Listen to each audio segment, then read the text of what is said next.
so much. Well, I'm sure there will be many questions. We'd like to start off. Someone's brave, yes. What impact does rabbis for human rights have in protesting against some of the issues raised by the Israeli government? You will understand the question is what actually internal divisions within Jewry worldwide on the situation between Israel and the Palestinians in the Middle East. I have to tell you this. There is an old Jewish tradition here. I once said that Judaism is the only civilization I know, all of whose canonical texts are anthologies of arguments. Because, you know, in the Hebrew Bible, Abraham argues with God, Moses argues with God, Jeremiah does, Job does. In the Midrash, there are 70 different explanations for every, interpretations for every verse. In the Mishnah, which is about Jewish law, Rabbi X says this, Rabbi Y says that, and the Talmud comes along, and instead of resolving the argument, deepens it. So we're used to serious disagreements on fundamental issues. Because there's a bit of a religious secular division in Israel, I tried to bridge that many years ago and still do it, by having public conversations with famous secular people like the Israeli novelist Amos Oz, who's become a dear and beloved friend. And Amos, who's a brilliant man, brilliant novelist, opened this conversation by saying, I'm not sure that I'm going to agree with everything Rabbi Sacks says, but then on most things, I don't agree with myself. So this is a really, really active and vigorous debate within Jewish communities worldwide. And clearly, it goes without saying, but perhaps one should say it, that if you are a genuine supporter of either side, whether it's Israelis or it's Palestinians, surely we all, whichever side we favor, want Palestinian children and Jewish Israeli children to have a future of hope, to have a future of dignity. This has been, in my view, wrongly cast as a zero-sum game. Do Israel win? Do the Palestinians win? It is exactly not a zero-sum game. From violence, both sides lose. From peace, both sides will gain. Now, there was an extraordinary revelation in the press. It didn't occasion much comment. It was there about 4 or 5 weeks ago. But I was actually knocked sideways by it. It was an official report on the progress and ultimately the failure of the peace negotiations which began, the Oslo process which began in 1993. It had really begun in Madrid in 1991.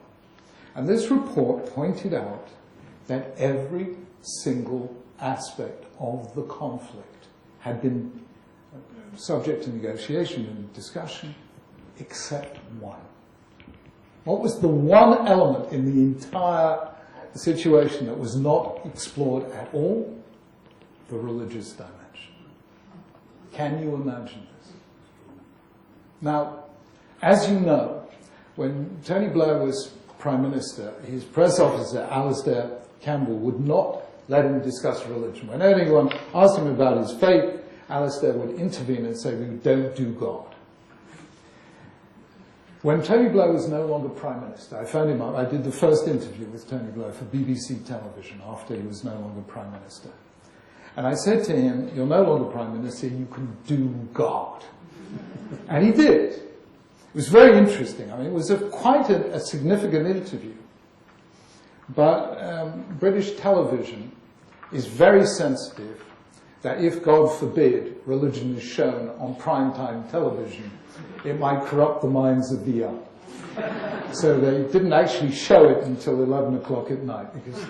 And it was an extraordinary moment when I said, you know, Tony Blair having spoken about the role of religion in his personal life, in his family life, and relations with Sharia and his children and so on. I said to him, did it affect your effectiveness as a Prime Minister? And this is what he said to me. He said, I think it helped me bring about the Northern Ireland peace agreement because everyone else who had looked at Northern Ireland saw religion as the problem. I saw it as also part of the solution. And to hear that from an ex-prime minister, okay, but to hear that suddenly made me realize, putting these two stories together, Northern Ireland and the Middle East, what a colossal mistake it was not to bring religion into this. And I want to tell you what actually happened. In 2001, Crown Prince Hassan, as he then was, he didn't in fact become King Hussein's successor, but the then Crown Prince Hassan of Jordan and I were asked by the United Nations I went to see the then Archbishop of Canterbury, George Carey, to ask him to do just that, bring religious leaders together in the Middle East, which he did. It was called the Alexandria process. And it was an extraordinary moment. I mean, for me, it allowed me to sit with an ex-Hamas leader who had become a peace activist. And extraordinary things happened. And it was a brilliant, brilliant thing, beautifully done by Archbishop Carey. I mean, really beautifully done. What happened? They produced their declaration, which was quite an effort on the part of all concerned. But it wasn't ever recognized as part of the peace process. It wasn't recognized as track to diplomacy. It didn't mesh with the gears. It didn't become part of the mechanism. And the result was, of course, all that good work simply wasn't recognized by the politicians as being terribly important. So I hope I've answered you in saying that I think if we can have conversations like this, in which we tell one another our foundational stories, because if there's one nation on earth who can understand Palestinian suffering, it's Jews. We have been there. And if there's one people on earth who can understand what Jews feel, the insecurity they feel, and the history of tears they feel, it's the Palestinians. And I really believe that if religion is made part of the solution, it will achieve things that purely secular politics cannot achieve on their own. Thank you.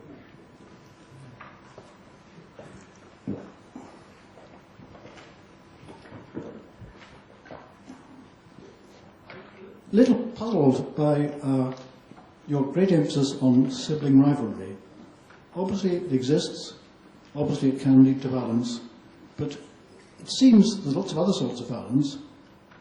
Domestic violence, powers on powers, football violence, racial violence, terrorist violence, settler violence. Sibling rivalry doesn't seem to be the explanation of everything. No, absolutely. I go through 3 chapters of alternative explanations for violence before I deal with sibling rivalry. The trouble was, as Eric knows, when you write a book, I try and summarize it as briefly as I can, because do you know how many people have the patience to read a book these days? And we'll watch the YouTube video. Wait till it comes out on YouTube. So I managed to do that with the Great Partnership. I summed up the whole book in 2 sentences. Science takes things apart to see how they work. Religion puts things together to see what they mean. There you are. You don't have to read the book now. Yes, you do. But Not in God's Name is not a simple book because violence is not a simple issue. So I've just taken one strand of quite a multi-stranded argument. And of course, you're right, there are other causes of violence.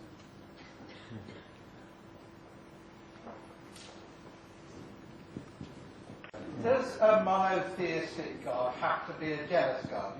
Because we get all this in our Bible stories, like Elijah, and it comes back to you with the Temple of Baal at Palmyra. We hear all these violent stories in our Old Testament. I mean, I personally don't have a lot of time for the Old Testament. It doesn't help me with my religious thinking.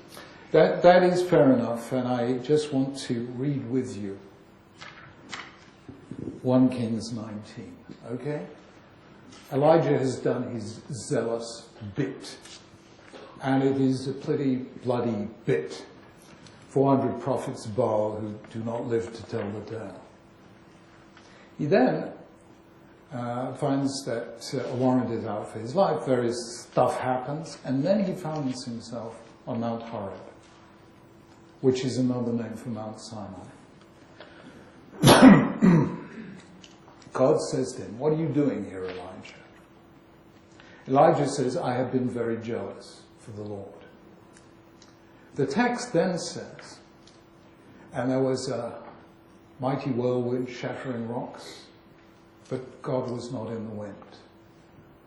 And then there was a fire, and God was not in the fire. And then there was an earthquake, and God was not in the earthquake. And then there was a kol demama daka, a still small voice, or as I translated, a slender silence. I define that as a voice you can only hear if you're listening." And God, having shown Elijah that God is not in these violent forces of nature, then repeats the question, "Elijah, what are you doing here?" And he repeats the answer, "I have been very zealous for your sake, O Lord." And God then says to Elijah, "Go and appoint your successor. Go and appoint Elisha." That is an extraordinary critique of zealotry. And it really, really is important for us to look at these ancient texts, which are still inspiring people to great acts of courage and charity and love, but are nonetheless being used by people who don't know a whole history of interpretation to create violence.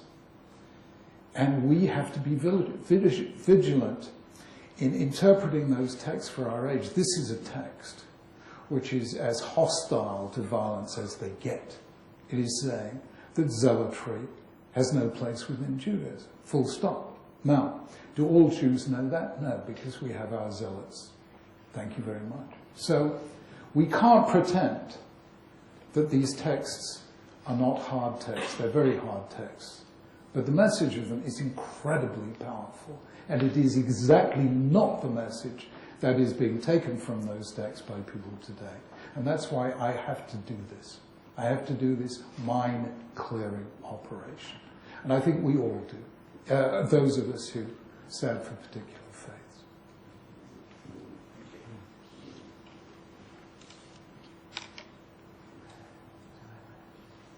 Yeah. Well, I'm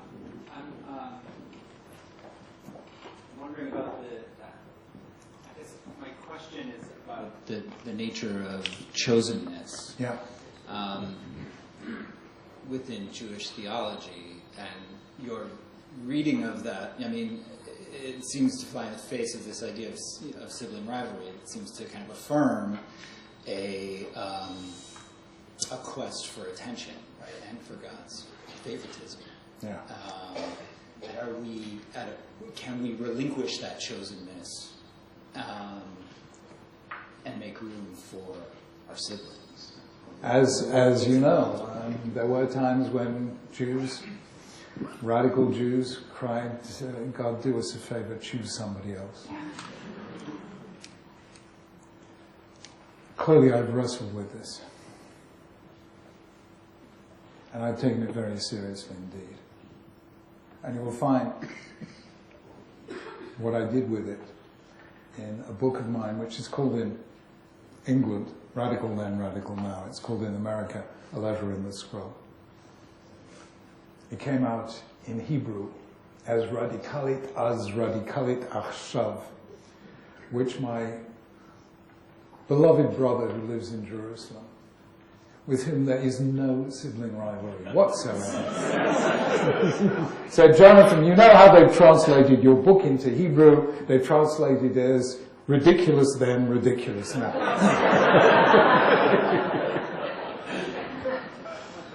So I'm not going to go into that theology. It's there in that book and the subsequent book I wrote, that's a book about Judaism, and the subsequent book I wrote, which was published on the first anniversary of 9/11, called The Dignity of Difference.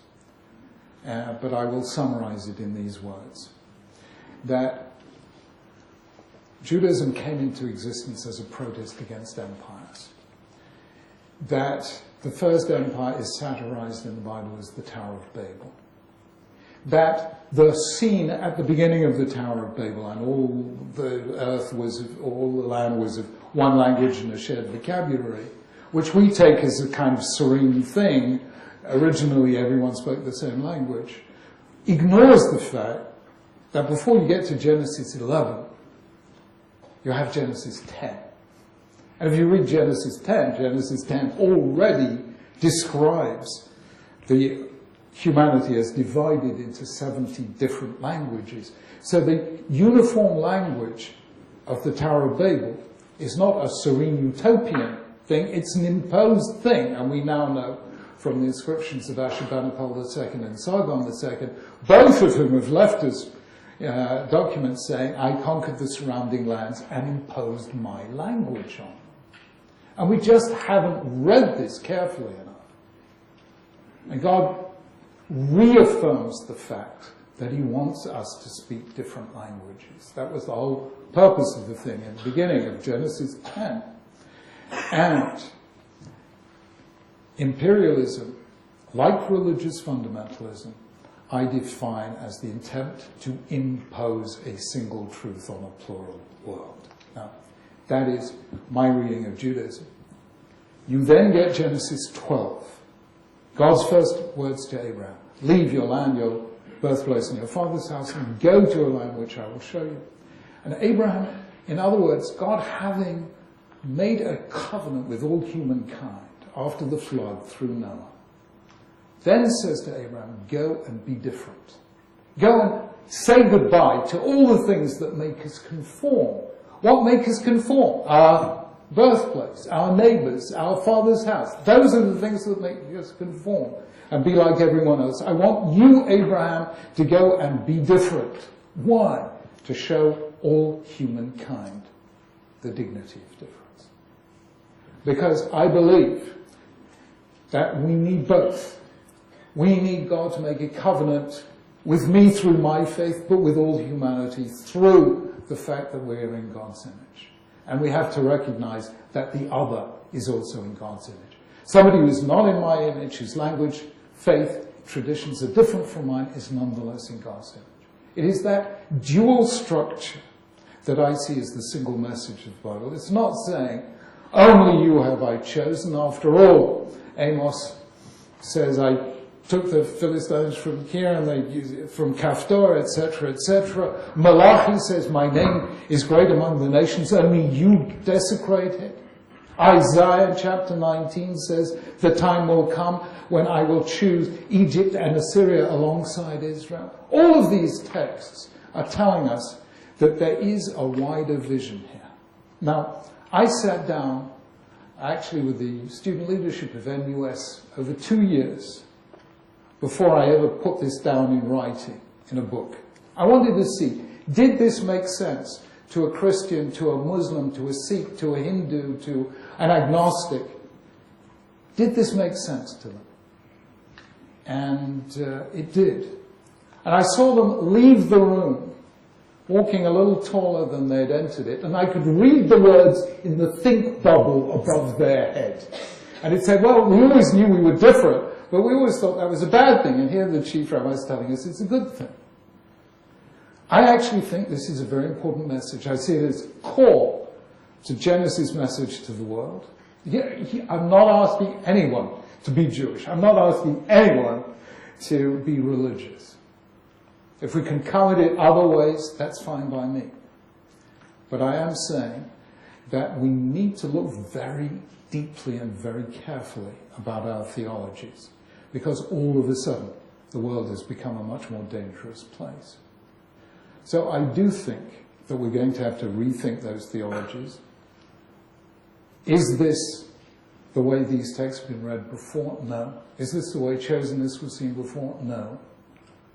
But somebody's got to do it. and you get a little bit of flack for doing it once in a while, and you just keep doing it. And little by little by little, people say, that's what it means. Oh, I understand. We're special, but they're also special. And that's not a small thing. I have to tell you, when the world is changing faster than we can bear, people become afraid. They feel threatened. And the end result of that is the politics of fear. And the politics of fear are not good politics. And that is why I'm so pleased to be back here in St Andrews, where in '96 I gave the lectures that became the basis of my book, The Politics of Hope. That's what I've tried to say. Politics is not business as usual right now. Am I right? Not in Britain, not in America. It's difficult. And if politics is difficult in Britain and America, which were the first places, the Puritans, the Calvinists, and all these guys, that whole thing that created the birth of the modern in England and America in the 17th century, if they are beginning to register the politics of anger and fear, then we're in difficult times. The pilot has just said, fasten your safety belt, there's turbulence ahead. And that is why I am so grateful to St Andrews for provoking a book called The Politics of Hope, and for appointing a brilliant theologian like Professor Wright, who has written a book, Surprised by Hope. And I hope that is our message to the world, that if we can be agents of hope to one another, we can liberate those energies, which will make us welcome the stranger instead of fearing him or her. Thank you very much indeed.